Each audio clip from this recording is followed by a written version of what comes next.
Hey guys, I'm going to try and put something out here very quickly. It seems like every time I try to put something out previously, somebody came in the room, somebody started making announcements, whatever the situation is. Anyway, I'm going to try to put something out there on the Articles of Confederation. The Articles were our first constitution, instituted after state constitutions were written.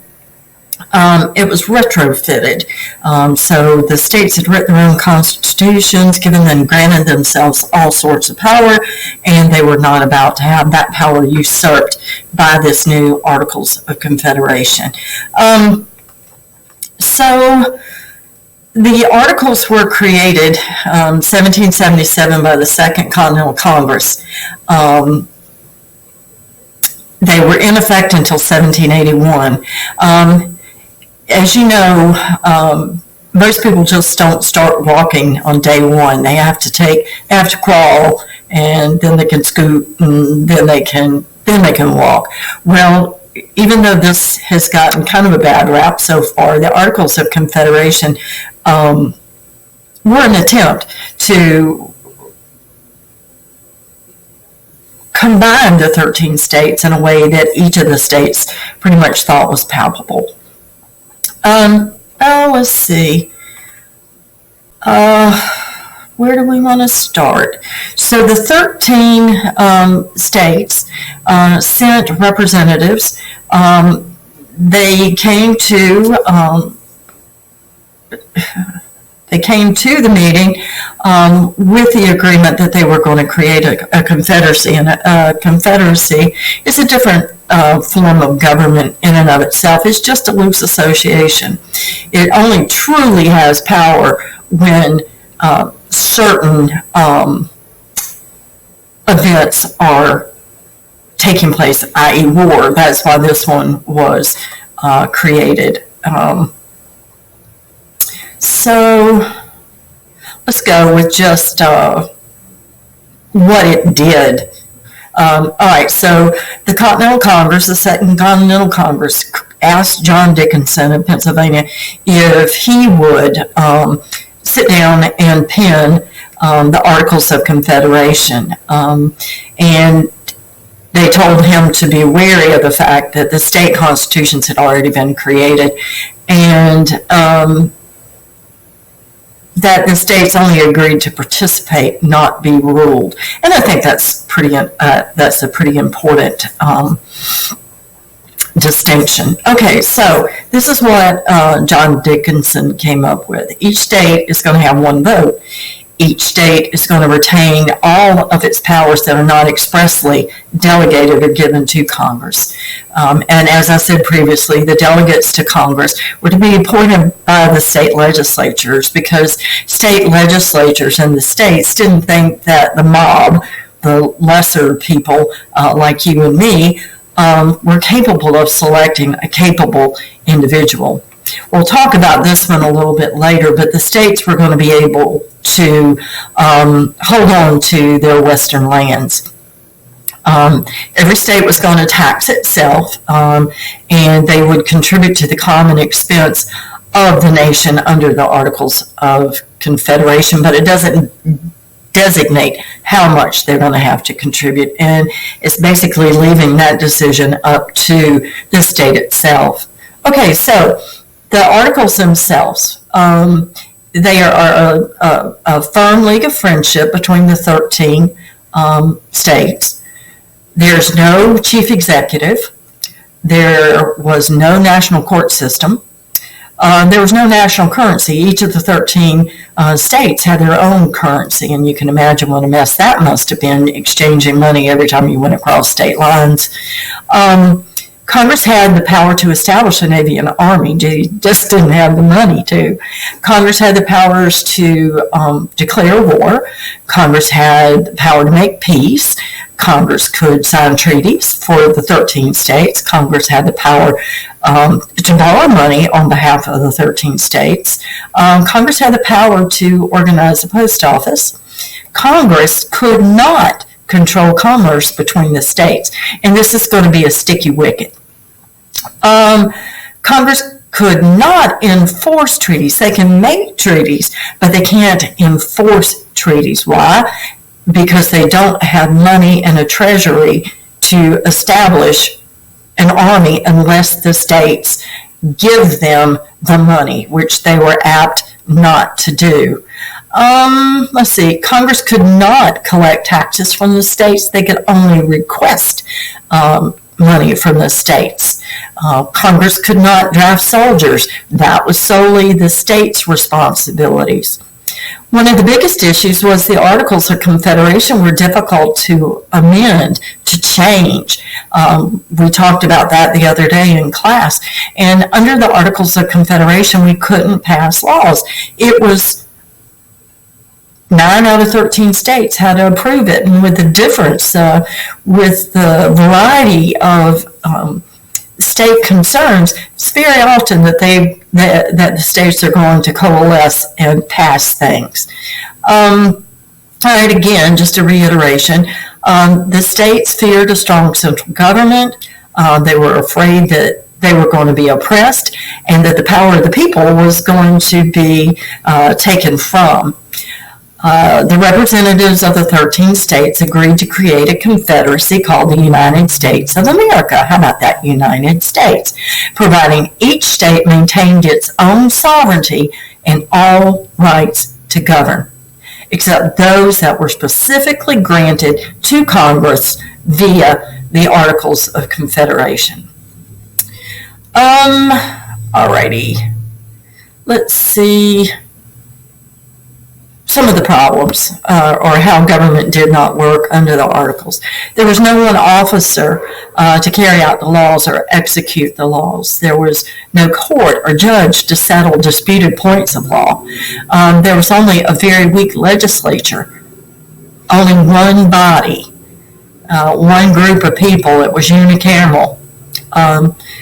Congress consisted of that one house, presided over by a president who was elected each year by the members from among the what am I trying to think of?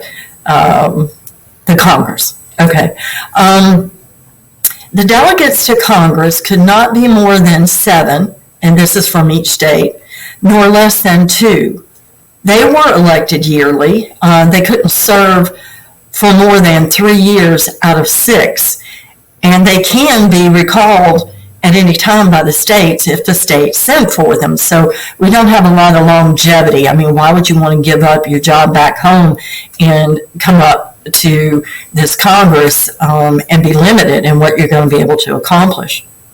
Once assembled on the floor of Congress, the delegates became members of a secret body. Their doors were shut. No spectators were allowed to hear what was said. No reports of the debates were taken down. All voting was done by states. That means that not as individuals, but as states. So the states had to come to an agreement. South Carolina could have had 7 representatives, but that wasn't 7 votes. All 7 had to agree and vote together.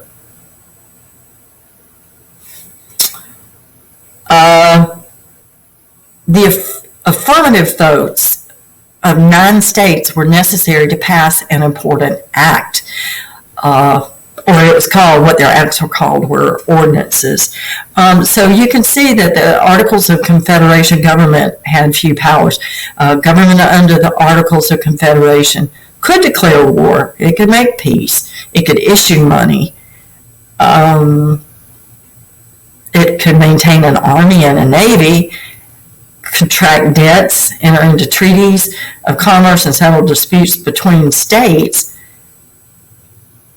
But all of this was limited, and it was all limited because they didn't have the funding, they didn't have a court system. There was really no way to be powerful. So what else do we need to know? Well, let's look at some of the good things. Surely there was something good. Let me plug my phone in before it dies. It's going to die anyway. Okay. The strength of it, one of them was that they actually wrote the things. And it was the first Constitution. Again, scooting and crawling and walking don't all happen on the same day. So it was a step forward. In foreign affairs, the Articles of Confederation did give the Congress the power to deal with foreign affairs with the authority to declare war and make peace, sign alliances, form alliances, and sign treaties. As far as Indian affairs, Congress had the power to manage Native Indian affairs. Military Articles of Confederation supported the congressional direction of the Continental Army. Interstate affairs, they encouraged coordination and cooperation, but they could not enforce it. Territorial governments, those pieces of property that are not yet part of the United States, they're going to create some wonderful piece of legislation, which is going to be referred to as Northwest Ordinance, which is going to identify a process from which territories can become states and certain provisions that are necessary for each of the territories to accomplish prior to coming in as a state. And each of these territories would come in to this government as an equal to the previous states. Articles of Confederation allowed a formation of new states as soon as that territory had reached a population of 60,000. It's going to form some departments within the Congress where people are within the it's not the Continental Congress. They're going to Articles of Confederation. Congress is going to form some departments, and these people are going to be the eggheads. They're going to be the ones that know about certain things. And some of those departments that were established was the Department of Treasury, the Postal Service, Foreign Affairs. Eventually, we're going to see that these departments are going to become the cabinets that Washington will set in place when he becomes president. All right, a Postal Service was established, admiralty courts were established, and coin money was established. Okay, we got a few more of these problems, and then I'm going to cut you loose. Hopefully, I'm not talking too terribly long. All right, so by design, the Articles of Confederation were created to be weak, but as far as a form of government, it was not effective. All right, so let's go over these weaknesses. There was only one vote per state, regardless of its size. There was no power to regulate commerce or trade between the states. Each state could put tariffs on the trade between the various states. If you didn't like that state, then you could charge them more. If they were one of your competitors, you could charge them more. Or if you liked them, if they were good buddies of yours, you could charge them less. So it's willy-nilly. National government didn't have the independent power to tax. The states had that power. The revenue would come from states, each contributing, supposedly, to the value of privately owned land within its borders. The national government could not force the states to obey its laws, and notices for taxation were ignored because they could not be enforced. There's no National Army and Navy. Why? They didn't have money in the Treasury to pay for it. Why didn't they have money? Because they couldn't tax. There was no system of national courts. Each state was issuing its own paper money. Oof. Congress lacked strong and solid leadership. There was no president. Congress did not have the power to raise money to pay for action against border encroachments by the British or the Spanish. And any changes to the Articles required a unanimous vote, leading to long delays in the implementation of necessary laws. Okay, so the defects and weaknesses in the Articles made revision necessary. 2 conventions were called for, the first at Annapolis, and not enough people came, so they decided that Annapolis is in Maryland. they decided that they would try again the following year, maybe giving people time to get their affairs in order. And this time the meeting is going to be held in Philadelphia, and that's where we know that the new Constitution was created.